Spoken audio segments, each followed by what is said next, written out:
అందరికీ నమస్తే అండి. వైఎస్ఆర్ కాంగ్రెస్ పార్టీ అనే పార్టీ అధికారంలో ఉన్న కష్టమే, ప్రతిపక్షంలో ఉన్న కష్టమే.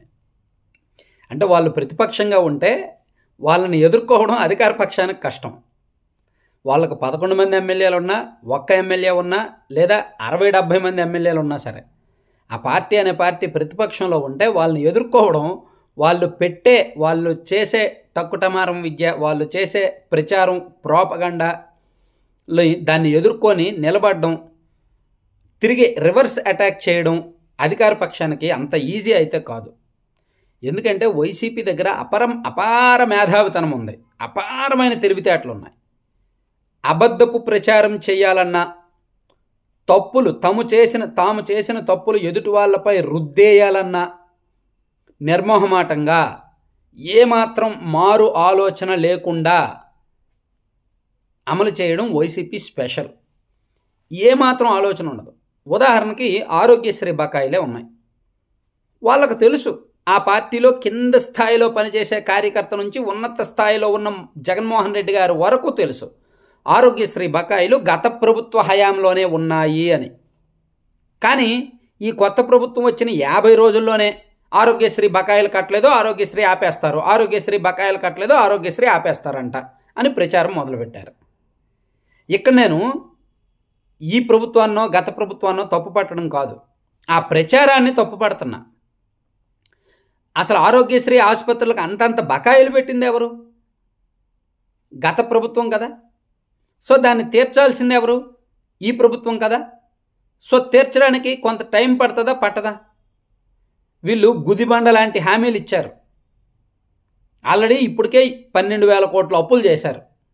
ఈ కొత్త ప్రభుత్వం వచ్చిన 50 రోజుల్లో 12,000 కోట్ల అప్పులు చేశారు. ఆ అప్పులు తీసుకొచ్చిన అప్పులతో ఉద్యోగులకు జీతాలు, ప్రతి నెల ఈ 2 నెలలు సంక్షేమ పథకాలు, లేదంటే పెన్షన్లు, మధ్యలో ఒక సంక్షేమ పథకం ఏదో ఇవి ఇవ్వడానికే సరిపోయింది కదా. వాళ్ళు తీసుకొచ్చిన 12,000 కోట్ల అప్పులు దీనికే సరిపోయినాయి. సో ఇంకా పూర్తి స్థాయిలో ఈ మౌలిక సదుపాయాల కల్పన, డెవలప్మెంట్ వర్క్స్ ఏమీ స్టార్ట్ అవ్వలేదు. సో ఈ క్రమంలోనే ఈ 1,600 కోట్లు బకాయిలు తీర్చడం అంత ఆషామాషి కాదు. కనీసం ఒక 500 కోట్లు అయినా సరే ఆరోగ్యశ్రీ హాస్పిటల్స్కి ఇస్తే వాళ్ళు కాస్త శాంతిస్తారు, వాళ్ళు ఆ ప్రక్రియ మొదలు పెడతారు. వాళ్ళకి ఇవ్వకపోతే వాళ్ళు కూడా ఆరోగ్యశ్రీ ఆసుపత్రులు కూడా వైద్య సేవలు నిలిపివేస్తారు. సో దీన్ని వైసీపీ సోషల్ మీడియా ప్లస్ సాక్షి మీడియా హైలైట్ చేస్తున్నాయి నిన్న ఈరోజు. ఈవెన్ వైఎస్ఆర్ కాంగ్రెస్ పార్టీ ప్రజాప్రతినిధులు, మాజీ మంత్రులు సైతం ఈ ఆరోగ్యశ్రీ బకాయిలు పెట్టేశారు, ఆరోగ్యశ్రీ బకాయిలు ఇవ్వట్లేదని తెలుగుదేశం పార్టీ మీదకి నెపం నెట్టేస్తున్నారు. అంటే ఒక ప్రోపగండా, ఒక తప్పుని, ఆ తప్పు చేసింది ఎవరు? వైసీపీ.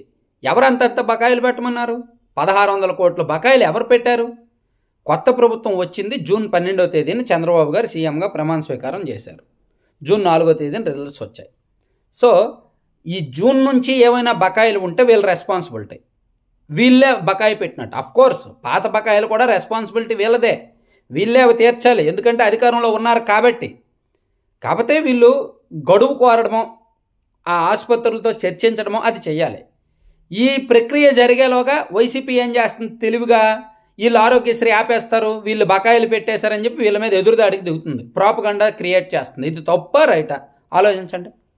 ఇప్పుడు కొత్త ప్రభుత్వం వచ్చింది, వీళ్ళ విధానాలు ఏవో ఉంటాయి. వీళ్ళ హాస్పిటల్ని పిలిచి మాట్లాడతారు, అరే బాబు గత ప్రభుత్వం ఇంత బకాయి పెట్టింది, మన పరిస్థితి ఇలా ఉంది, మేము నెమ్మదిగా ఒకసారి 300 కోట్లు, ఒకసారి 500 కోట్లు అలా ఇస్తూ ఉంటామని చెప్పి వీళ్ళు ఏదో నచ్చ చెప్పుకుంటారు హాస్పిటల్స్ యాజమాన్యాలకి. నచ్చ చెప్పుకొని ఏదో కొనసాగుతారు. ఈలోగా వీళ్ళు ఏం చేస్తున్నారు? సాక్షి వైసీపీ వాళ్ళు వీళ్ళు బకాయి పెట్టేశారని చెప్పి వీళ్ళ మీదకు రుద్దేస్తున్నారు. ఆరోగ్యశ్రీ ఆపేస్తారు అనే ఒక ప్రోపగండా క్రియేట్ చేస్తున్నారు. ఆరోగ్యశ్రీ ఎందుకు ఆపేస్తారు? ఆరోగ్యశ్రీ 2006లో అనుకుంటూ వచ్చింది, వైఎస్ రాజశేఖర రెడ్డి గారు పెట్టారు. అప్పటి నుంచి ఆగుతుందా? ఎవరు కూడా ఆ పథకాన్ని ఆపే ప్రయత్నం చేయరు, ఎవరు కూడా ఆ పథకాన్ని ఆపే సాహసం చేయరు. ఎందుకు ఈ ఫేక్ ప్రోపగండా, ఫేక్ ప్రచారం? సో అంటే వైసీపీ స్టాండర్డ్స్ అవే. వైసీపీ దానిలో ఒక సర్టిఫికేట్ పొందిందేమో బహుశా ఇటువంటి ప్రచారాలు చేయడంలో, ఇటువంటి ప్రోపగండాలు చేయడంలో. సో మరి దీన్ని యాక్చువల్లీ జనం యాక్సెప్ట్ చేయరు. నాకు తెలిసి జగన్మోహన్ రెడ్డి గారు కూడా నిన్న సాక్షిలో వచ్చిన వార్త చూసి, ఇదేంటి మనమే బకాయిలు పెట్టాం కదా, ఎందుకు రాశారని అడిగారంట. కాకపోతే ఒక వ్యూహం ఉంది, ఒక ప్లాన్ ఉంది, అందుకే రాశామని చెప్పి ఈరోజు ఆ వ్యూహాన్ని ఇంప్లిమెంట్ చేసి మరింత పెద్ద వార్త రాశారంట. అట్లా వైసీపీలో కొంత ఐడియాలజీ ఇలా పనిచేస్తుంది అనమాట రకరకాలుగా. Thank you.